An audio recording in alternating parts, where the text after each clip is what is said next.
For the thumbnail, I was gonna like have like euros in my hand or something. I went through my wallet and this is what I found.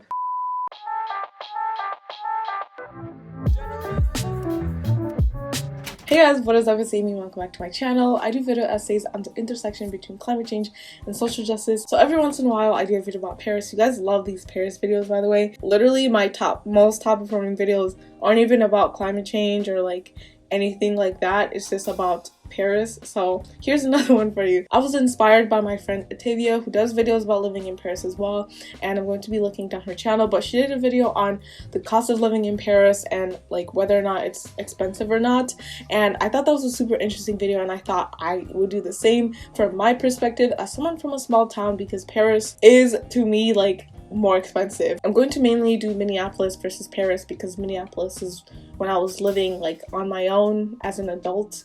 Kind of. Our college students actually adults, and I've split it up into 4 sections: housing, transportation, food, and then also just extraneous, just like frivolous things like buying clothing. I purchased this here in Paris. Buying decorations. There's like birds outside. That being said, let's get into the video.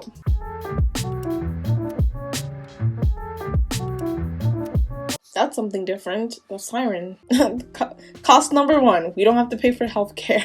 I've actually never paid for healthcare because I'm 21, so I've always just had it through my parents. So first, we're going to start with rent because it's usually the biggest expense because it'd be expensive. You cannot be for real. Oh my god, you for real. So my rent is 540 euros per month, and I rent a studio in the 16th arrondissement of Paris. So the 16th is actually the richest part of Paris. That's kind of what it's well known for. A lot of like private gated communities are in the 16th. It's really quiet, really residential, and I like it. It's really nice. The only thing is like because it's super quiet, there's not as much of like shopping or nightlife or anything like that. So it's more boring. So especially like if you're younger, 16th wouldn't be the most fun place to live, but it's really safe, and I live like 15 minutes away from the Eiffel Tower. So the 16th is really nice. I really like it. The price of what I'm paying is actually really good for Paris, and the reason it's so cheap though is because I live in a chambre de bonne. They're basically really small apartments that were where the maids used to live. So like in the door that I used to get into my apartment, there's literally a door and it says like servants or something like that. This is basically where the maids used to live back in the day. Now the peasants like me live here, but basically they're usually super tiny. Mine is like 10.5, so it's actually pretty big for a chambre de bonne, and it's also really nice because I have 2 sinks, which is it's a flex, you guys. But then the one biggest downfall of these kinds of apartments is that the bathroom is shared and it's in the hallway, so I literally share a bathroom with like 7 other people, which is great. So that was a fucking lie. So that's my bathroom situation, but oh my god, am I focused? So compared to Minneapolis, when I was in Minneapolis, I was paying way too much, but in college, like they really do be upcharging you in college. I was living in a 2-bedroom apartment with 4 people, so I shared a room, and I was paying $450 per month. So that would be about 378 euros. You will never find an apartment for 378 in Paris, FYI. In that same apartment complex, if you wanted a single, like what I'm doing right now, it would be $700. So that'd be 588 euros. Wait a damn minute. Wait a damn. I'm basically paying the same as if I was living in a studio apartment in my old apartment complex in Minneapolis. Okay, so now utilities, which this one is also a little bit more expensive. So I pay 22 euros a month, which is about $26 a month on utilities. And I think the reason that I pay so much, which I'm pretty sure $26 a month is a lot for utilities, because when I was living in, like I said, my old shared room situation, it was a lot bigger apartment, and I would pay like maximum $10 every single month. French buildings are so old that they're not really efficient, so heat escapes pretty easily. So if you have your heater on, you're working twice as hard for the same amount of heat. So next we're going to be talking about phone and Wi-Fi. So the phone plan that I have is with Free Mobile, and I pay 14 euros a month and about $17, and this is for unlimited I believe, or there is a cap, but I literally just never reach it. And then for my Wi-Fi, I pay 19 euros a month, which is about $22 per month. And it's just with the same company, and it works really nice. The speed is pretty good. So this compared to back home. So I don't know about the Wi-Fi, but when it comes to my phone, I guess I still have Mint Mobile, which is so nice. So it's $15 a month for 3 gigabytes, which is really good for Wi-Fi. So I definitely recommend Mint Mobile if you want really cheap Wi-Fi. Okay, so someone doesn't want me to film this video because first my microphone stopped recording, and then my camera died, and I took like a 3-hour break because I just was not having it. I'm just gonna start over with food.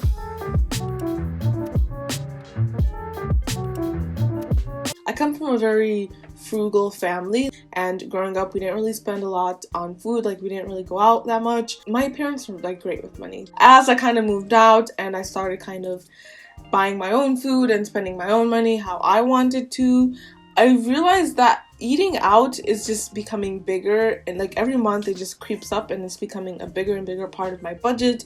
And this is definitely something that I need to work on.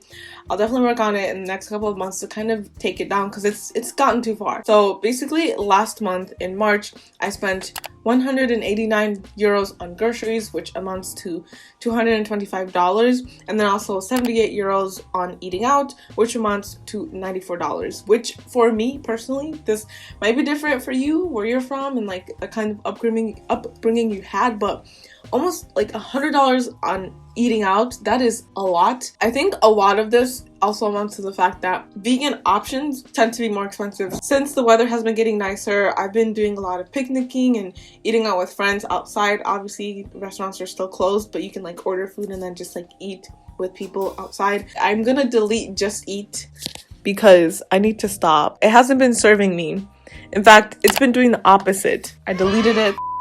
And also in terms of comparison, once again, I feel like France, the food is just more expensive here compared to Minneapolis. One really good example is Chipotle, literally probably my favorite restaurant ever. So in the US, you could get a burrito for like $5. Here, a burrito is like 10 euros. Ugh. Sorry. That's my eating out / groceries. This has turned into financial confessions where I'm airing out my dirty financial laundry and like admitting to myself that I have a problem when it comes to food.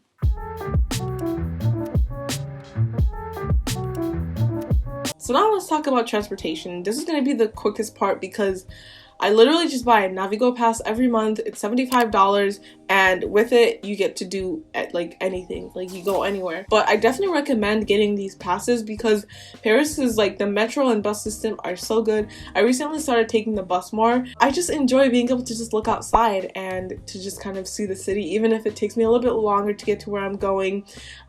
It's just nice taking the bus and being able to see the sights. So hot tip when it comes to Paris, it's basically like a free tour guide. You just like sit there and watch the city fly by. The Navigo pass, it's $75 a month, but if you're a student, or for me, I had a job where they would reimburse me half of it, so I only paid like 45 euros a month for it. So even better, like honestly such a steal for being able to get everywhere. And compare this to when I was living in Minneapolis. There was like I think it was called the U Pass. It was through the school. You could get like a bus / metro pass. We didn't have a metro, the light rail pass, and I think it was like $100 a month, so more than the Navigo pass.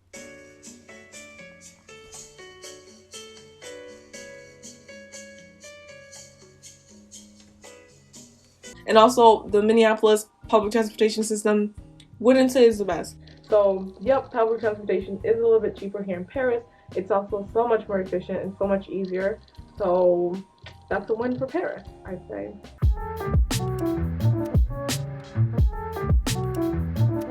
So finally, I'm going to touch on the expenses of other random things that I've noticed here versus when I was living in Minneapolis, and just things to kind of be aware of. The first one is really random, but makeup here is expensive compared to the US. You don't have any like e.l.f. like €5 products or like 2-year-old makeup products or anything like that. Things here are just more expensive. The other thing is when it comes to thrifting, once again, it's a little bit more expensive than what I was used to in Minneapolis. Goodwill Outlet in Minneapolis, it's in St. Paul. Literally godsend. Thrifting in the US is pretty affordable, whereas here in Paris, like, things are just a little bit more bougie. Like, there's a lot of like vintage shops which cost a little bit more, obviously, but there's also other like stores that are like labeled like thrift stores where it's just expensive for no reason. I feel like the thrift stores here are a little bit more bougie, probably because it's Paris and it's like the fashion city, so everything's just pricier, so definitely beware of that. The other thing too is there are certain things that the price conversions are a little bit weird. So one example is, so this is the computer I currently have. It is a MacBook 2017, I believe. But the reason that I really want to upgrade my computer is that as I've kind of increased my editing and gotten new editing software, it just slows down pretty quickly and it just can't handle all my amazing edits.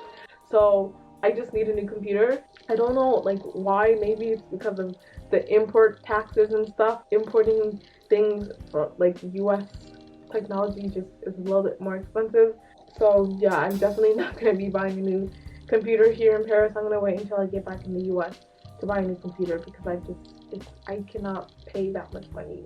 Oh, another thing is I went to this bookshop that was it was actually owned by Canadian, I believe, but it was a used bookstore, and when I tell you these prices were outrageous, there was things in there for 20 euros. A used bookshop. The other like secondhand bookstores usually have lower prices than regular bookstores because you're buying secondhand, so why are they charging you, especially if they didn't have to pay for the inventory?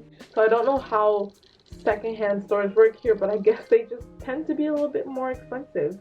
Once again, my microphone wasn't working, but hopefully the change in like audio quality doesn't affect you guys too much. But I think I've been just kind of talking, but I think we're just gonna end the video here because there's so much I could talk about, like things that are different in terms of prices here in Paris versus in the US. I also want to do a video about like differences specifically within like sustainability, like what's different here in France versus the US, composting here versus the US, things like that, because I think it's really interesting. I love comparing things, and I think it'd be cool to see how these kinds of sustainable aspects work different in different countries. So if you guys want that video, definitely comment it down below because I want to do more kind of comparison videos between the US and France and kind of worldwide in general, just kind of seeing how things work. That being said, I really hope you guys enjoyed me just chatting about my expenses here in France and how things have been since I've moved here. I also have a life update where I talk more kind of in depth about like how I've been doing. I really enjoyed kind of venting in that video, and also talk about kind of my plans for the future. So if you want to hear more about me, definitely click on that video. Also wanted to say thank you to all my patrons for helping me make amazing content. If you want to join my Patreon, I'm going to have the link in the description. I just post extra videos. I do polls and stuff, and then I'll also post videos early. So if you want any of those kinds of perks, then definitely click the link in the description and go join my Patreon. I'm also going to have a link to all my other social media platforms if you want to follow me on Instagram or Twitter. You don't have to.